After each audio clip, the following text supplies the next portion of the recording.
各地民众使用大众运输新北捷运公司针对着淡海甲安溪两条轻铁，有推出劳主顾回馈金。不过，这侪民众唔知这项优待，所以去年呢，这回馈金差不多有400多万，也无人领。另外，今年推出着这 T-Pass 2.0，要增加劳主顾回馈金的机制，客运代替和部分捷运拢有下用。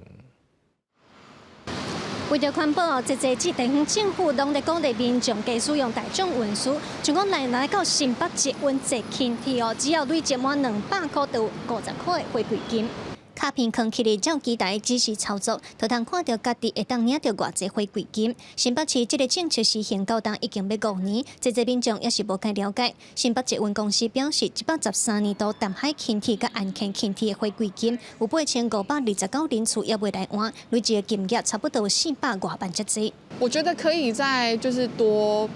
宣导一点，但我知道本来好像就是有回馈啦，但我不知道他那个回馈金额是比例这么高的。 未兑换的回馈金将于114年2月1号归零，请尚未兑换的民众尽速到淡海及安坑各车站售票加值机，依据机台上张贴的操作说明进行兑换。 另外 ，T-Pass 2.0月票全国有20个县市响应。交通部表示，含旧版变起来 ，T-Pass 2.0通适用的范围愈宽。今年全国的公车拢适用，嘛增加劳主顾回馈金的机制。一寡可能无逐工使用大众运输，但是一个月累积起来，更到一定程度的民众拢通享用到。主要是公车的部分哦，就是市区公车、一般的公路客运、国道客运，